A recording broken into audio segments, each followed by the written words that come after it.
Hey everyone, in this video we're going to talk all about the Exiles and Partisans deck.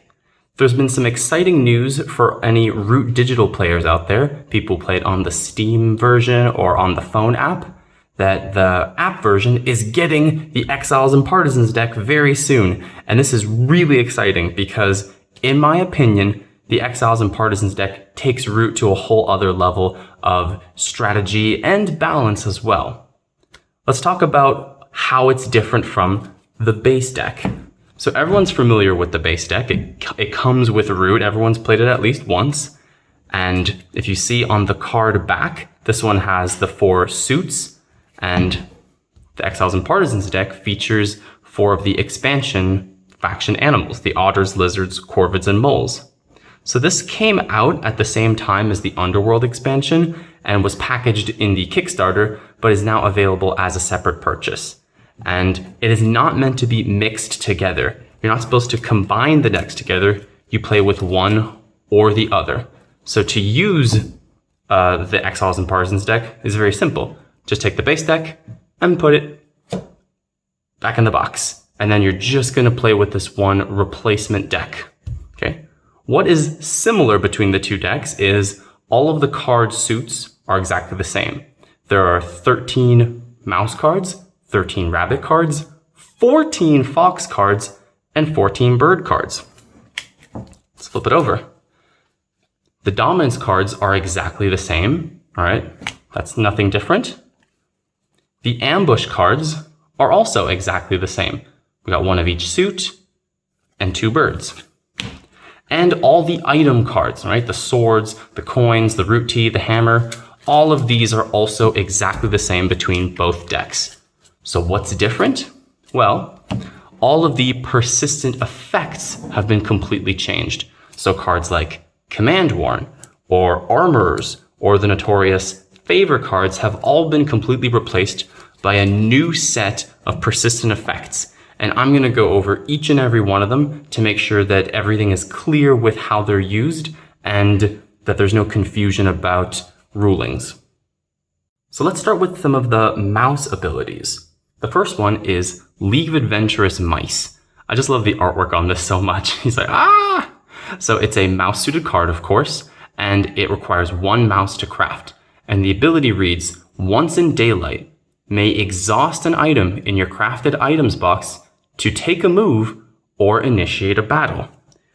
That's really cool because if you have a faction with a crafted piece, right? So you've crafted an item. Now, if you have this ability crafted, you can exhaust the item, just flip it over to its grayed out side to take a move or initiate a battle. This is really cool because it allows you a lot more flexibility.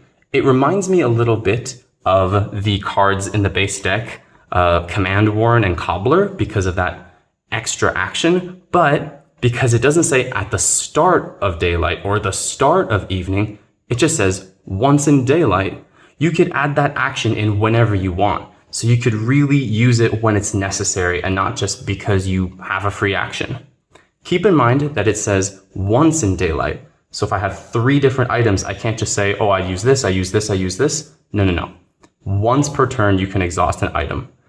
Now, of course, if there is a vagabond in the game, they can come over and take an item from you before you have a chance to exhaust it. So be sure to try and get your value out of each of these items as much as possible, and to start by exhausting the items you think that player is going to take first to make sure that, you don't exhaust one that they're just going to leave behind for a while. Keep in mind the wording does say that it has to be an item in your crafted items box, right? So this box up here is your crafted items box. The Vagabond, of course, does not have a crafted items box. He has a satchel.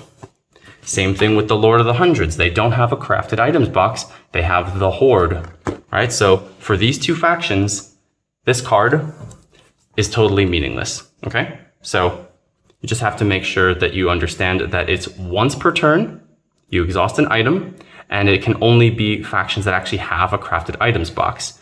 And you might be asking, wait, what happens to the item when the Vagabond or the Lord of the Hundreds takes it?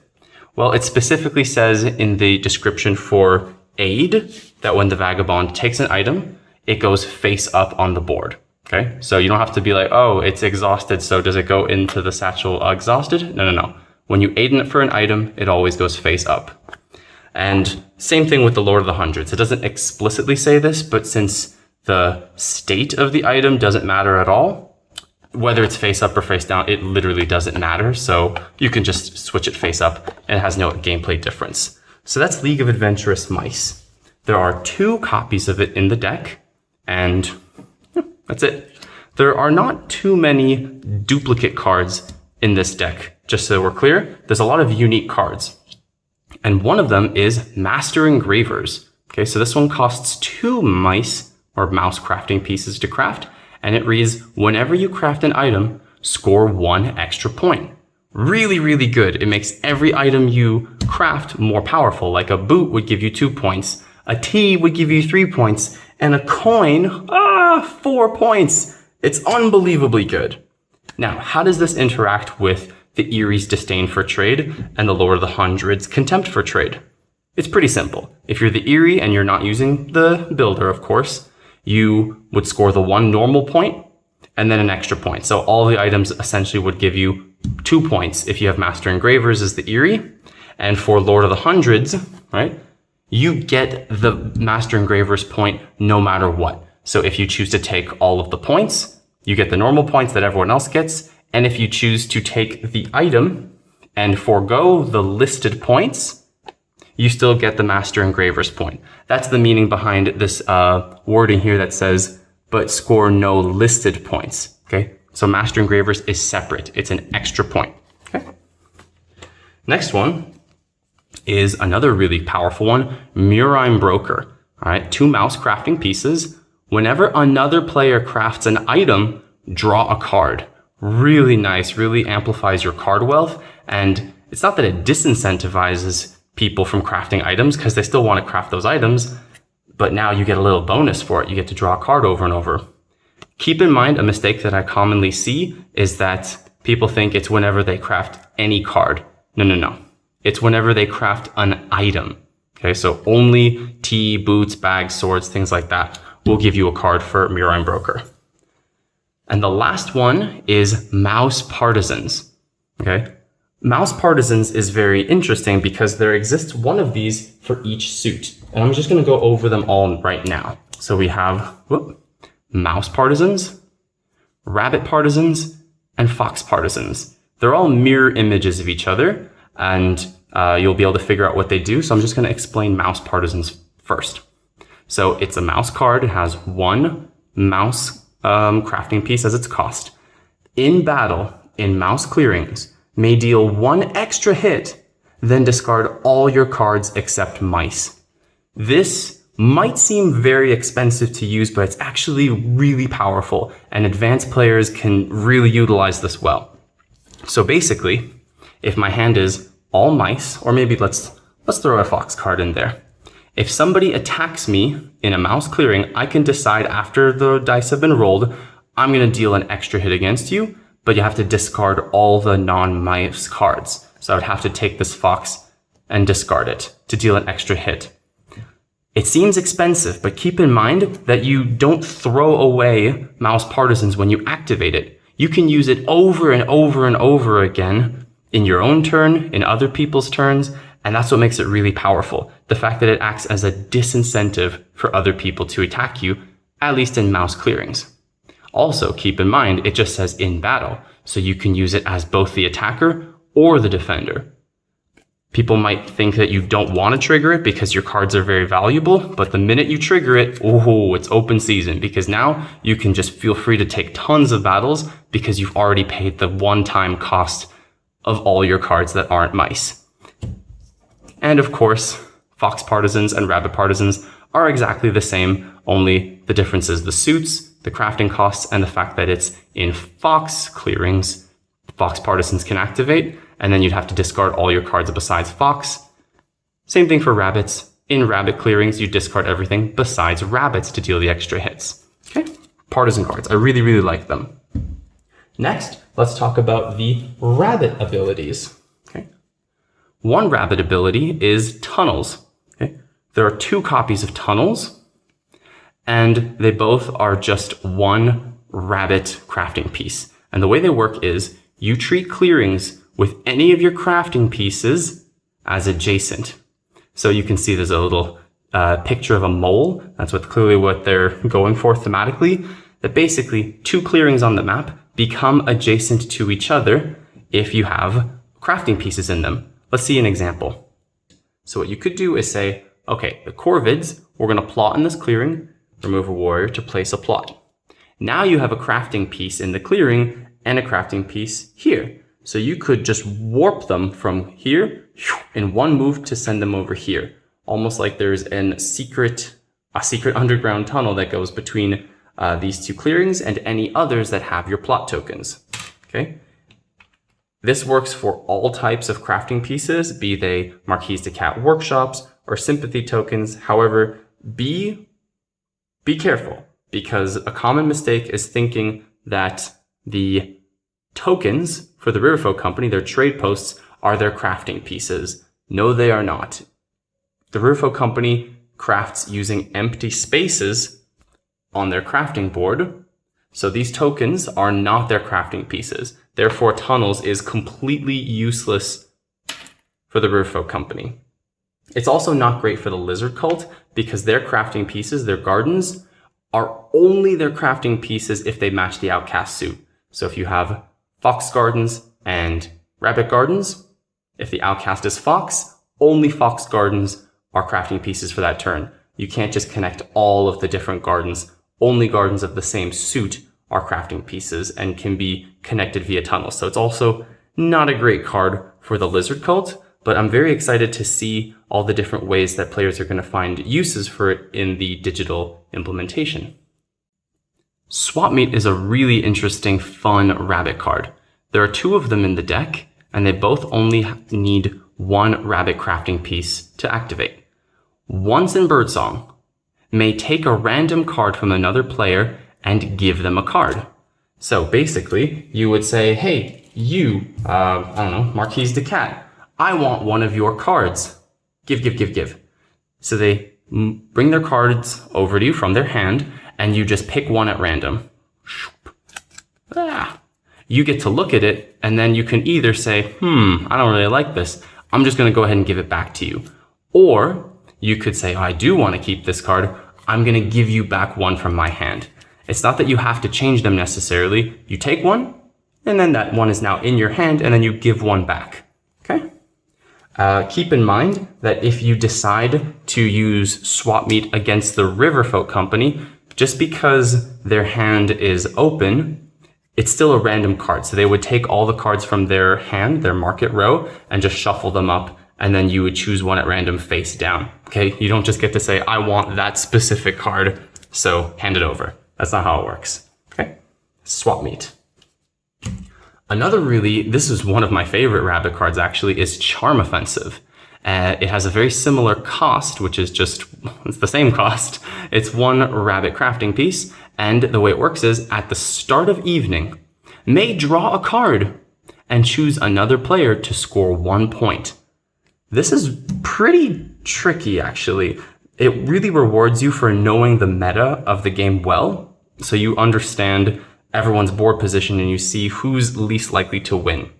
So at the start of your evening, you just draw a card and say, I want Woodland Alliance to score a point. That might be a bad decision based on Woodland Alliance's overall position, if they're likely to win. But basically the way I like to think about this card is, if I win, hooray.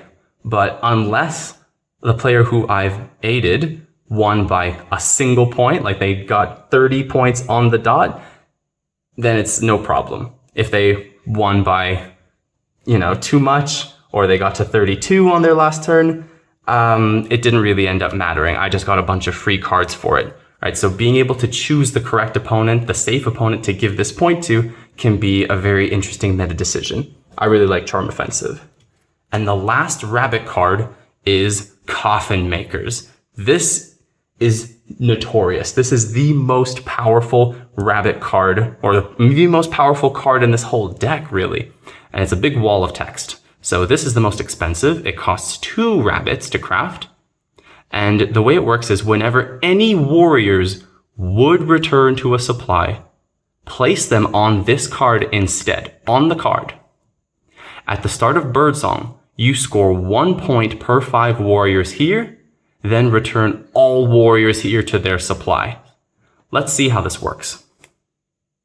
Whenever anybody crafts Coffin Makers, the whole table has to pay very close attention to any time warriors would go back to their players' supplies. Okay, so that goes for battles, of course. So if the Corvids decide to attack the cats, let's make it a little bit more even. There, 3-2. Okay, now all of these warriors would go back to their supplies.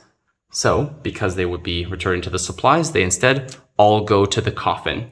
Unless the Marquise player decides to use field hospitals, then because they would not go to the supply, they would go to the keep. It would keep them from going into the coffin. Okay, so field hospitals would interrupt that.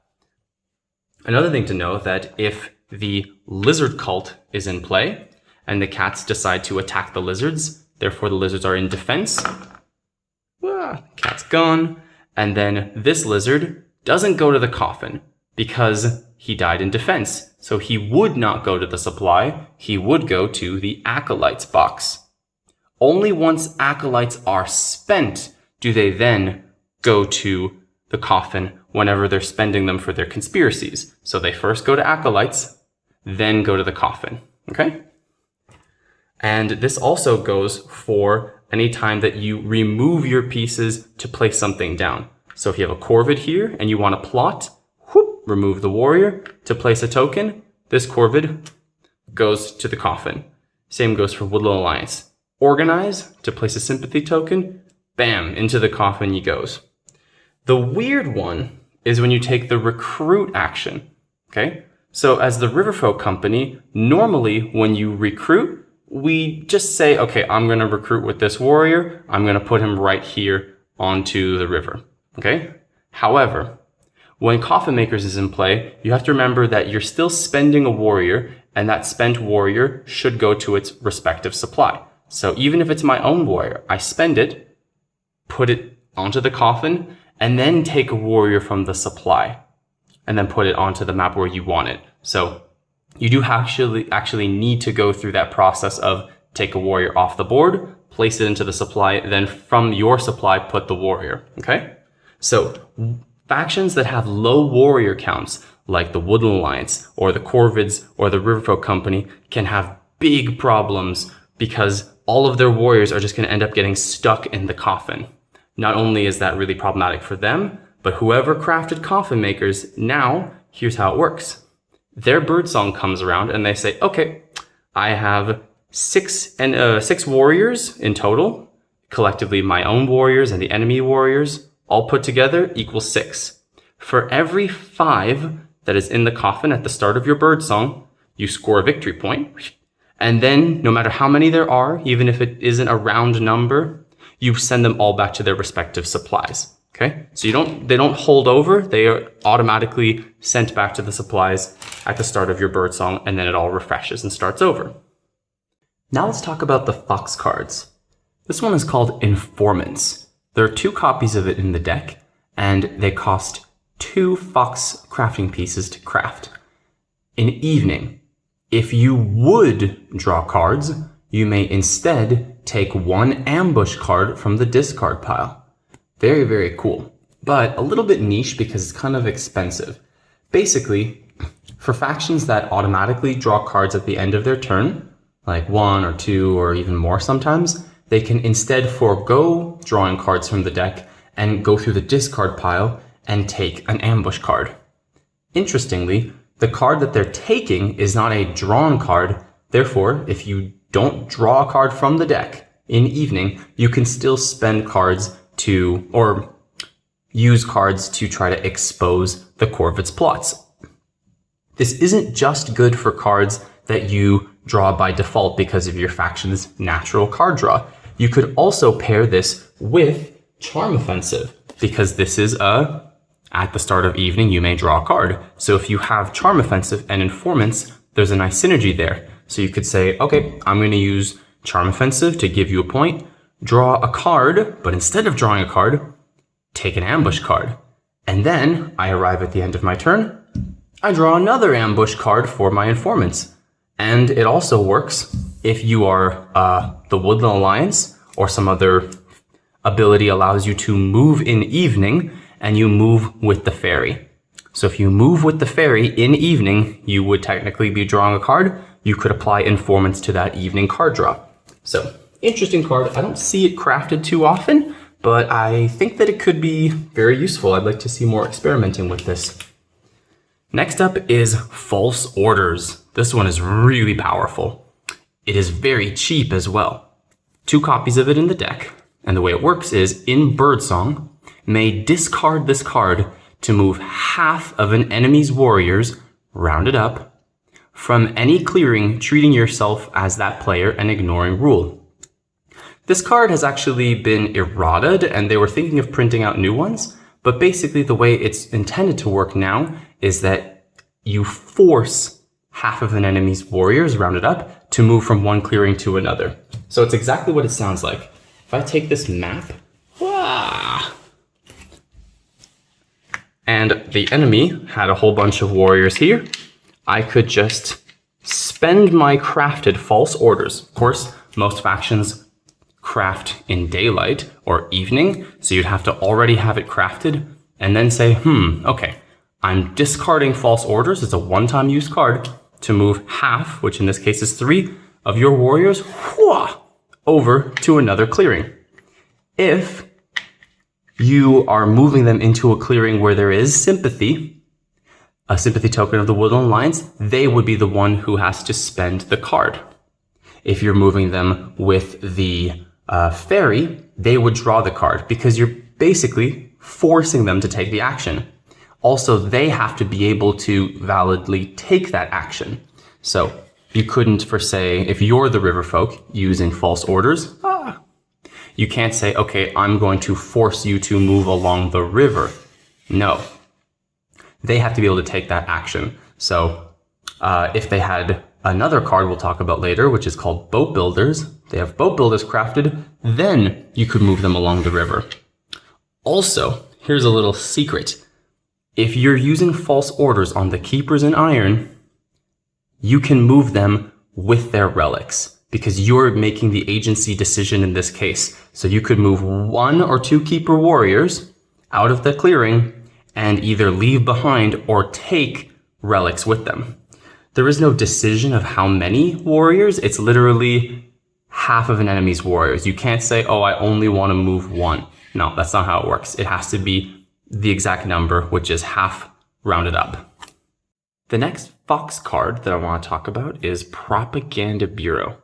This one's a little bit funky because although it is a Fox card, the crafting cost is 3 of any suit. So they could be any mix of suits. You could have 2 rabbits and 1 fox, 2 mice, 1 rabbit, or 1 of each.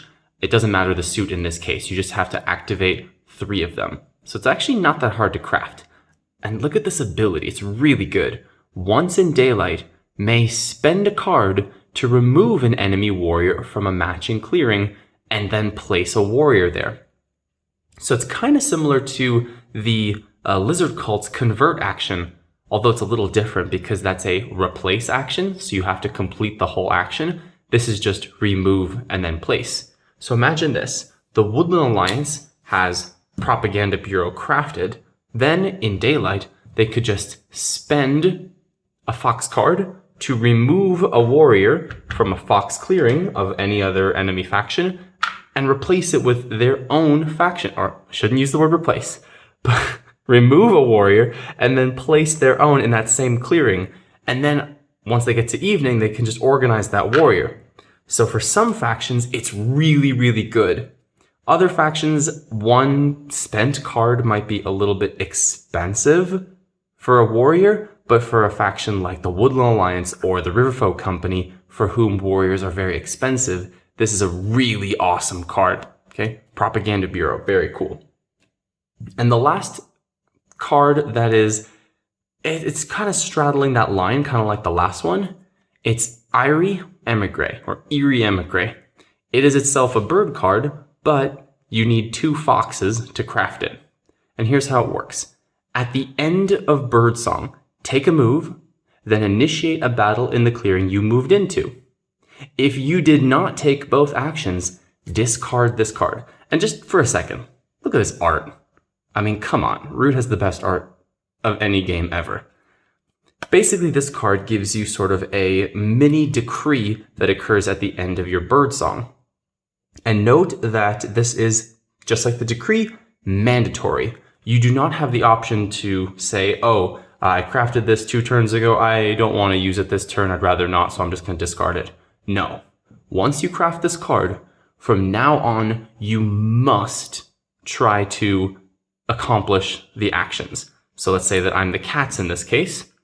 Right now, there's no valid target for me to battle after I move. So I have to move no matter what. I could choose to move just 1, or I could move 2 of them, however I want. But because I cannot battle in this clearing, I would have to discard the card. So what you should try to do to make maximum advantage is set yourself up in ways at the end of previous turns to think, okay, next turn, I'm going to find a battle. Okay, so then I arrive at the end of my Birdsong, and then I say, okay, I'm going to move and battle.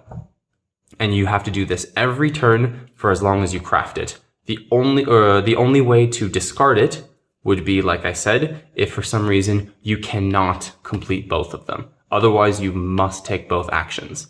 And you are allowed to move into an area willingly where there is no target in order to just discard it because you can't battle. All right, you don't have to say, well, I have to choose a target where there will be a battle. You just take one action at a time. Okay, this one is probably the most confusing card, so feel free to ask any other questions in the comments, but I think that you've got it.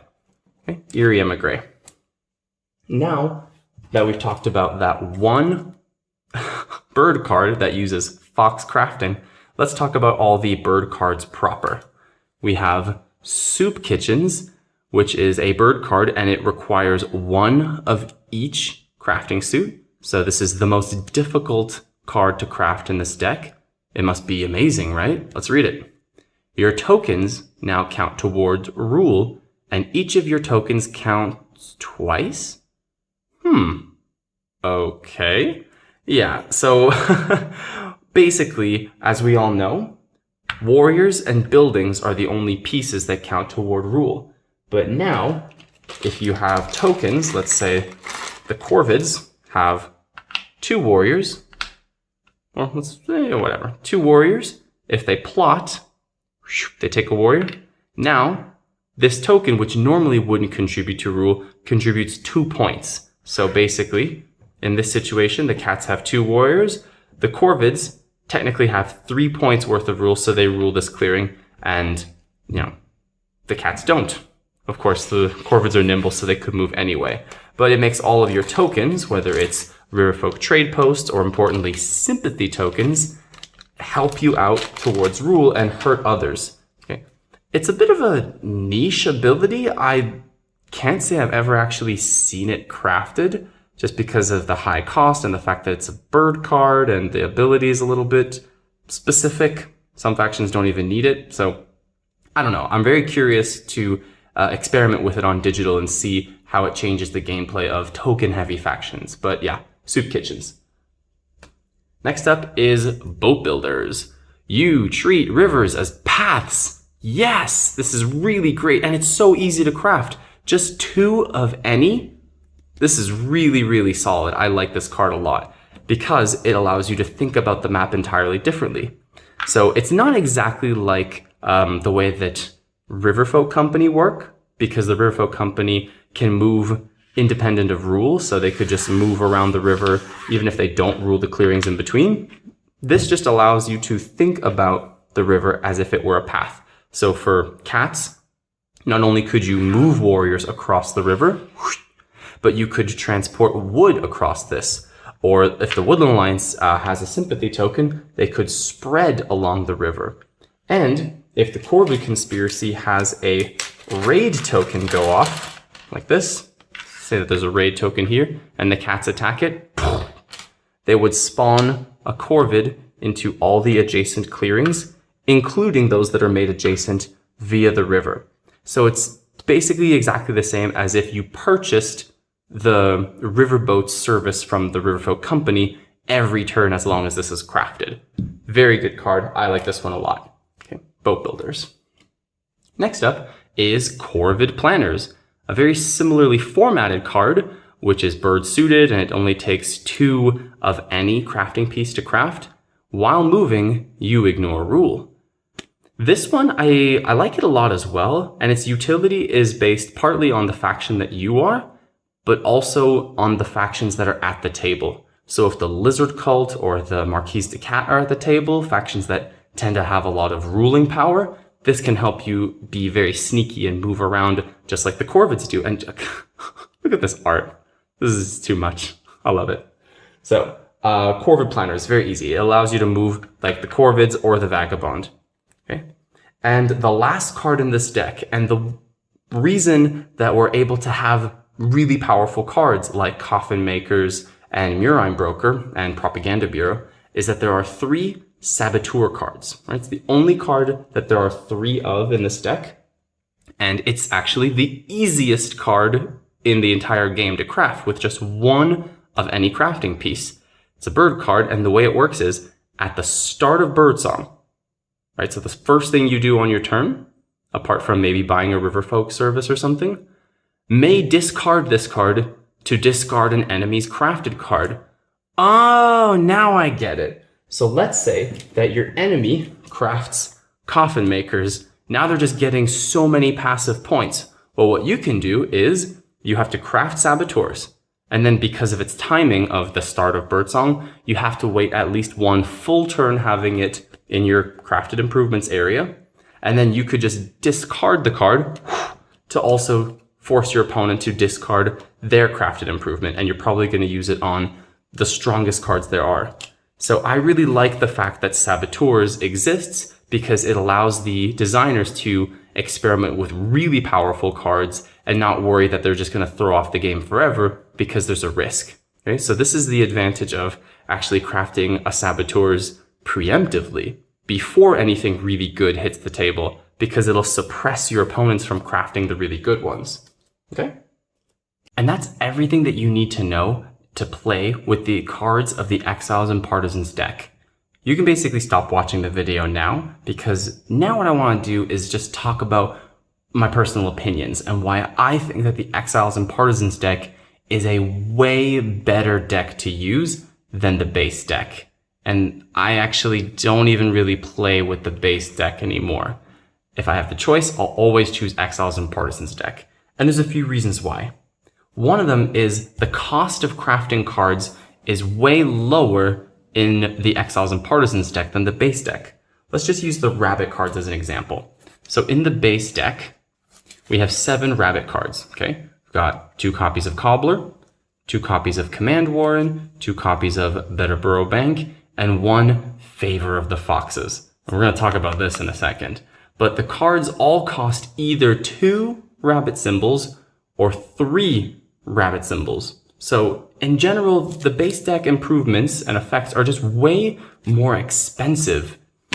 Compare that to the Exiles and Partisans deck, and the only one that costs 2 is Coffin Makers, which, as I described, is just the best card in the entire deck. It's unbelievably good. And it costs the same as Cobbler? Come on. And then all these other cards like the Tunnels and Swap Meet's really good, Charm Offensive's really good, Partisans, all of these cards are only 1. So the average cost of all of your cards in Exiles and Partisans deck is much lower, meaning that you're just going to see a lot more crafting in this deck, and the lower crafting factions, like the Cats, can better take advantage of crafting as a mechanic. Another thing is, besides just the lower cost, everything is way easier to craft in general. There are a few cards that have this wild symbol, making them really flexible to craft these awesome abilities, and things like Saboteurs, super easy to get. The only card in the base deck that has this wild crafting symbol is Royal Claim, and it has 4 of them. You have to have 4 separate crafting pieces and activate them all, meaning you're probably not crafting any items this turn just to get this 1 card, which is good, admittedly, but it's a one-time use for a couple points that draws a lot of heat. Not saying it's a bad card, it's a very nice card, just that it's so expensive for being really flexible. It just goes to this theme that after they released the base deck, they realized that they should probably lower the cost of the improvements to make a more full and engaging experience with the crafting mechanic. I mean, look at this. This is ridiculously expensive, and even the designer Cole Worley himself said that this is a good card, but just way overpriced. So I really like the fact that the cards are less expensive to craft, therefore you're just going to see crafting happen more. Another thing I really like about the Exiles and Partisans deck is the lack of favor cards. These things have just ruined so many games of Root. And I know a lot of people really enjoy the favor cards because they like the dramatic moment and how hard it can be to pull off, but then it makes it feel really satisfying when you can do it. I understand that. But to me, Root is a dense, interesting strategy game where you can plan and do all kinds of interesting maneuvers, and the favor cards are just a little bit too swingy, and we all have preferences. I just like my games to be a little bit less swingy, and that's how I feel. And I'm really grateful that they didn't include anything nearly as swingy in the Exiles and Partisans deck. Even the strongest card, like Coffin Makers, has a counterspell, which is the fact that Saboteurs exists. So someone could craft Coffin Makers, and then someone else crafts Saboteurs, and then you go, oh man, I'm gonna get maybe 1-2 points out of this card. Ugh, terrible. Another reason it's very interesting is that this just feels like the advanced player's deck. Cards like False Orders are really good if you know how to use it correctly. Same thing with League of Adventurous Mice. It's a card that you're only going to use 2, maybe 3 times in the game, but a really strong player can make really smart choices and know exactly when to use it well. The base deck cards are a little bit more on the rails, if you know what I mean, where they're guiding you a little bit more. The cards say, oh, at the start of evening, at this one specific timing window, you can take an action, or you just ignore ambush cards. Very basic, not very thinky actions. Contrast that to cards like Eyrie Émigré, where you have to do a lot of thinking to plan around your entire turn. It's just more satisfying to play this dense, complex game when you have really interesting, dense cards that you can be interacting with. I just really like the effects that these give you. They're just a little bit more interesting to me. And that sums up why I really, really feel like the Exiles and Partisans deck is the sort of de facto true Root deck, and it really suits the overall experience that Root is trying to create, which is a interesting asymmetrical game of varying powers. And I'm very excited that this deck is coming to the Root digital app, and I'm going to be playing a lot of it in the coming months whenever it is released. So thank you for coming to my TED Talk, and I'll catch you guys next time.